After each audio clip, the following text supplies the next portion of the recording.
नमस्कार। आज 20 जून 2025 की कुछ अहम सुर्खियों पर थोड़ी गहराई से बात करते हैं। आज हमारे पास देखिए राष्ट्रीय नीतियों से लेकर अंतर्राष्ट्रीय हलचल और हाँ, शिक्षा जगत की भी कुछ खबरें हैं। ऐसा लग रहा है जैसे मतलब तकनीक और कूटनीति, ये दो चीजें आज कई खबरों को जोड़ रही हैं। हाँ बिल्कुल। आज जो स्रोत है हमारे पास उनसे तो यही लग रहा है कि भारत अंदरूनी तौर पर डिजिटल चीज़ों को तेज़ी से अपना रहा है और साथ ही दुनिया भर में भी काफ़ी एक्टिव दिख रहा है। तो हाँ, देखते हैं आज क्या क्या खास है इन सुर्खियों में। चलिए तो फिर शुरू करते हैं एक ऐसी खबर से जो रोजमर्रा की जिंदगी से जुड़ी है।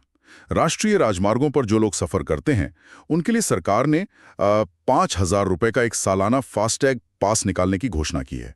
क्या लगता है ये जो रोज आने जाने वाले लोग हैं उनके लिए बड़ी राहत होगी?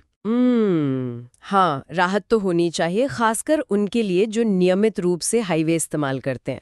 ये एक तरह से सफ़र को आसान बनाने और जाहिर है डिजिटल पेमेंट को और बढ़ावा देने की कोशिश है। हाँ, ये ज़रूर देखना होगा कि जो कभी कभार जाते हैं उन पर इसका क्या असर पड़ेगा। पर यह है तो उसी बड़ी तस्वीर का हिस्सा, मतलब देश में डिजिटल इंफ्रास्ट्रक्चर को मजबूत करना। और इसी डिजिटल क्या कहते हैं बदलाव की बात करें तो गुजरात एक बहुत बड़ा कदम उठा रहा है। 2025 में जो वहाँ नगरपालिका और उपचुनाव होने हैं उनमें ई वोटिंग लागू करेगा। ऐसा करने वाला वो देश का पहला राज्य बन जाएगा। अरे वाह! ये तो वाकई बहुत अहम प्रयोग है। देखिए, इससे चुनावों में पारदर्शिता बढ़ सकती है, शायद भागीदारी भी। लेकिन हाँ, चुनौतियां भी होंगी। साइबर सिक्योरिटी का मामला है और ये भी पक्का करना कि भाई हर वोटर आसानी से वोट डाल पाए। दिलचस्प रहेगा देखना कि ये कितना सफल होता है और क्या पता दूसरे राज्य भी फिर इसे अपनाएं। सही कहा। और देखिए सिर्फ गुजरात ही नहीं, कर्नाटक भी है इस दौड़ में। वो अपने सारे शहरी स्थानीय निकाय जो यूएलबीज होते हैं उनको एक ही डिजिटल प्लेटफॉर्म पर ले आया है। ऐसा करने वाला वो पहला राज्य बना है। हाँ हाँ, ये दोनों ही उदाहरण, मतलब गुजरात की ई वोटिंग और कर्नाटक का ये प्लेटफॉर्म, ये दिखाते हैं कि कैसे तकनीक का इस्तेमाल हो रहा है गवर्नेंस सुधारने में, नागरिक सेवाओं को बेहतर बनाने में। ये जो डिजिटल इंडिया की बात होती है ये उसे जमीन पर उतारने जैसा है। बिल्कुल। अच्छा, अब थोड़ा देश से बाहर की तरफ देखें। चीन ने एक सैटेलाइट लॉन्च किया है, ज़ांगहेंग 102। ये खास तौर पर प्राकृतिक आपदाओं पर नजर रखने के लिए है। जी, तकनीक सिर्फ गवर्नेंस में ही नहीं बल्कि देखिए आपदा प्रबंधन जैसे कितने जरूरी क्षेत्रों में बड़ी भूमिका निभा रही है। इस तरह की सैटेलाइट तकनीक से होता क्या है कि आपदाओं की मतलब पहले से चेतावनी मिल सकती है और फिर राहत के कामों में भी काफी मदद मिलती है। ये दिखाता है कि देश कैसे स्पेस टेक्नोलॉजी का इस्तेमाल कर रहे हैं अपनी क्षमताएं बढ़ाने के लिए। एक और पड़ोसी देश की खबर है। एशियाई विकास बैंक एडीबी, उसने पाकिस्तान के लिए $2.3 बिलियन के आर्थिक पैकेज का ऐलान किया है।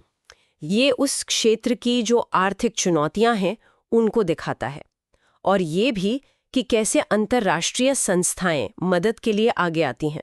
हालांकि देखिए, ऐसे पैकेज अक्सर कुछ शर्तों के साथ आते हैं, आर्थिक सुधारों की शर्तें होती हैं। तो इसकी सफलता इस पर निर्भर करेगी कि उन सुधारों को लागू कैसे किया जाता है असल में। और अगर भारत की बात करें तो प्रधानमंत्री ने इटली में G7 समिट में यूरोपीय परिषद के अध्यक्ष से मुलाकात की है। और एक और अहम बात, ईरान में जो भारतीय छात्र फंसे थे उन्हें वापस लाने के लिए ऑपरेशन प्रचंड शुरू किया गया। बिल्कुल, ये दोनों ही घटनाएं दिखाती हैं कि भारत ग्लोबल स्टेज पर कितना सक्रिय है, चाहे वो बड़ी अर्थव्यवस्थाओं के साथ बातचीत हो या फिर मुश्किल हालात में अपने नागरिकों की सुरक्षा। ये ऑपरेशन प्रचंड जैसे जो कदम है ये दिखाते हैं कि सरकार अपने नागरिकों को कितनी अहमियत देती है, चाहे वो दुनिया में कहीं भी हो।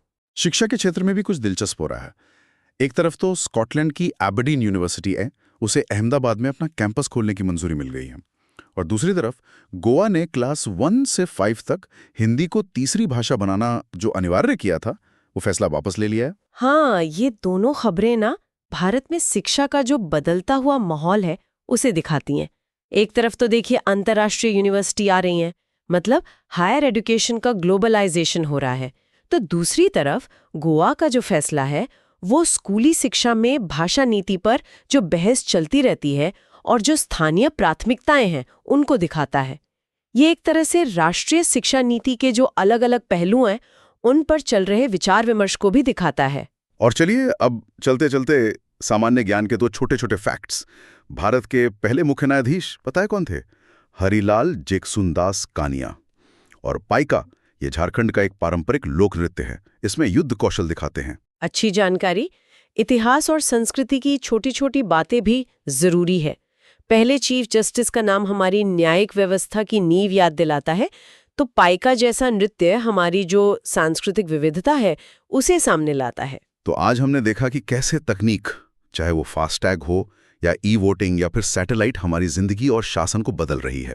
और साथ ही कूटनीति और अंतर्राष्ट्रीय रिश्ते भी लगातार डेवलप हो रहे हैं, जैसे G7 की बातचीत, ADB का पैकेज या ऑपरेशन प्रचंड। बिल्कुल। अगर इन अलग अलग दिखने वाली खबरों को हम जोड़कर देखें तो एक तस्वीर सी बनती है कि भारत एक तरफ तो अपनी अंदर की व्यवस्थाओं को डिजिटल तरीके से मजबूत कर रहा है और दूसरी तरफ दुनिया में अपनी भूमिका भी काफी सक्रियता से निभा रहा है। और शिक्षा जैसे क्षेत्रों में भी राष्ट्रीय और अंतर्राष्ट्रीय दोनों तरह के बदलाव एक साथ देखने को मिल रहे हैं। आज की इस पूरी चर्चा से मेरे मन में एक सवाल आ रहा है। जब तकनीक इतनी तेजी से हमारे शासन को, हमारे समाज को और दुनिया के साथ हमारे रिश्तों को बदल रही है, तो भविष्य में एक नागरिक होने का मतलब क्या होगा?